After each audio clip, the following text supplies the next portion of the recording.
est important. Parce que nos eaux, dafa am léegi ay plateformes pétrolières, ay plateformes gazières. En plus de la pêche et des problèmes de sécurité, tu as vu, il y a eu des morts en mer, des marins. Chaque fois, nous avons un bateau avec 8 tonnes de cocaïne et tout ça.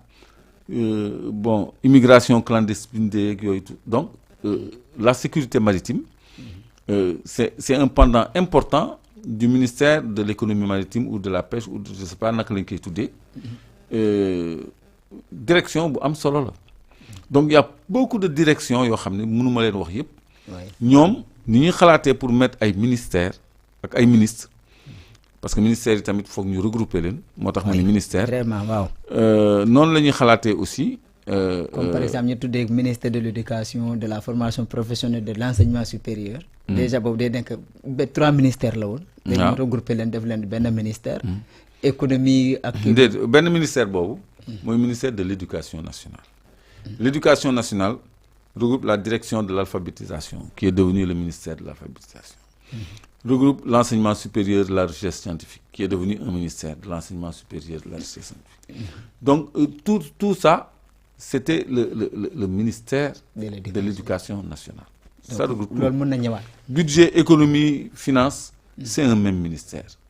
Santé, action sociale, c'est un même ministère. Est-ce que santé duñ fi mën a yokk ministère de la santé, de la solidarité, de l'action sociale laata ñuy defaat beneen. yooyu yëpp c'est un même ministère. Parce que Mansour Faye ministère bu mu yor non. avant moom bu mu nekkee temps Covid ministère bu mu yor. Mais regarde, on a eu un ministère des Affaires étrangères et un ministère des Sénégalais de l'extérieur.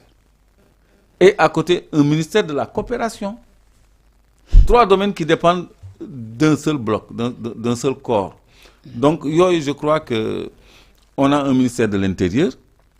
Après, on a un ministère des collectivités territoriales. Alors que le ministère de l'Intérieur englobe le commandement territorial, les gouverneurs, préfets et sous-préfets. Mais à côté, tu as un ministère des collectivités territoriales. Bon, les mairies et les départements s'entendent peut-être, mais l'OLIP, c'est du domaine du ministère de l'Intérieur. Donc, maintenant, nous rationaliser le gouvernement et ils ont dû travailler sur ça. Donc, il y a un grand ministère qui a un profil donné. Donc, un super ministère, tu ne le donnes pas à n'importe qui. Donc, je crois qu'il faudra un premier ministre également qui aura la main sur le fonctionnement réel du gouvernement et qui insufflera et impulsera le travail gouvernemental. Mais pour toucher directement, est-ce que ce premier ministre Ousmane Sonko aurait accepté? C'est ça qui est logique. Hein, aurait accepté d'être premier ministre. Je parle au conditionnel. Oui, c'est pour que je pourrais même enlever le conditionnel, mais mettons le conditionnel parce que je parle publiquement. Il aurait accepté d'être premier ministre. Donc, et ça, c'est tout à fait normal. Je rappelle que le premier ministre, après, va devoir présenter sa lettre de politique générale à l'Assemblée nationale. Et c'est dans cette lettre que le Premier ministre déclinera les grandes lignes de son programme et de sa feuille de route. Donc, ce sera assez révélateur de la direction et de l'orientation qu'ils prendront. Ça va aller très vite parce qu'on n'a plus de temps. Maintenant, ils ont l'appareil d'État entre leurs mains. Il faut faire fonctionner l'appareil. Et je crois que dès demain, les premiers décrets seront pris. Alors, une contrainte, peut-être, il n'y a pas de contrainte. Assemblée nationale, amaguñu fo lo xamante mo di majorité même bu fekkente ni le camp sortant de ñu leen raw benn voix. waaye nag bu fekkee ne dem na def déclaration de politique générale. moom mu wax ba pare ñoom est-ce que ñoom comme dañ ko moom animosité bu xam buy doxoon diggante waa Pastef ak Benno Bokk Yaakaar. est-ce que ñoom mënuñu fa profiter tamit de déposer benn motion de censure comme di Birame Souleye Diop defoon contre Amadou Ba. Je parie qu'ils vont être très gentils. Ils vont être très gentils parce que Abdoulaye Wade bi mu ñëw au pouvoir c'est le PS qui était majoritaire avant qu'on dissolve l'Assemblée nationale. Mais le PS a coopéré parce que gentleman agreement mooy le président qui vient tu vas pas lui mettre des bâtons dans les roues. Oui. Tout simplement parce que tu es majoritaire. Parce que si tu le fais, ça va pas durer toute la vie. Arrivera un jour où l'Assemblée sera dissoute. Bon, puis si nous organisons de nouvelles élections, xam ngeen fu majorité bi di féete du côté du parti au pouvoir. Parce qu'il y a toujours cette dynamique de changement et de souveraineté en leur faveur. Et si vous faites créer une misère à l'Assemblée nationale, ça ne va faire que renforcer la détermination des électeurs à leur donner une majorité confortable demain, bientôt. Alors, après, tu n'as pas de circonstances atténuantes. Moi, je crois qu'ils seront intelligemment très gentils et très coopératifs. Parce que quoi? Il faudra faire passer des lois qui permettent de fonctionner.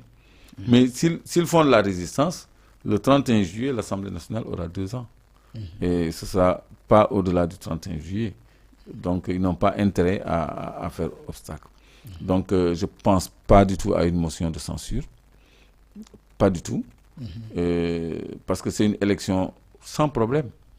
Oui. Tous les candidats, personne n'a déposé de recours. Oui, sans contestation. Zéro contestation, zéro recours, tout le monde a reconnu. Ça, c'est extraordinaire. Le miracle annoncé par le président Mamadou Badio Camara. Oui. Tout à fait. Aucun recours, aucune contestation. Et le président Macky Sall qui voulait nous installer dans un vide juridique au-delà du 2 avril, au cas où on irait au 2e tour, a toute l'opportunité.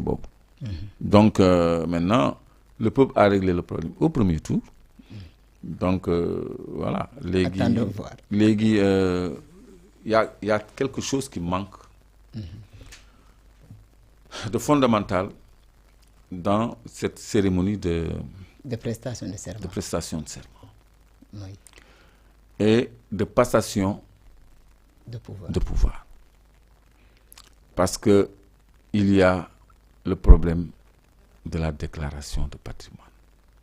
Oui. Le Conseil constitutionnel n'a rien dit. C'est intéressant. Wow. Xam nga yow yaa may làkk loo français nag parce que yow français rek nga may làkk. Merci la régie de nous avoir ci li ñuy fàttali ni émission bi wolof la. Conseil constitutionnel waxul dara ci déclaration de patrimoine. Du président sortant.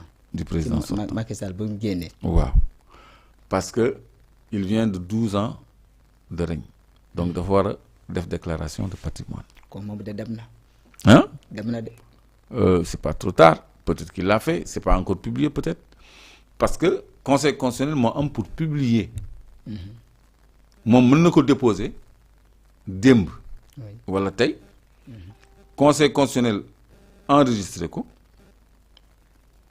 Jàngat ko. Après publier ko. Ça va être dans Internet partout.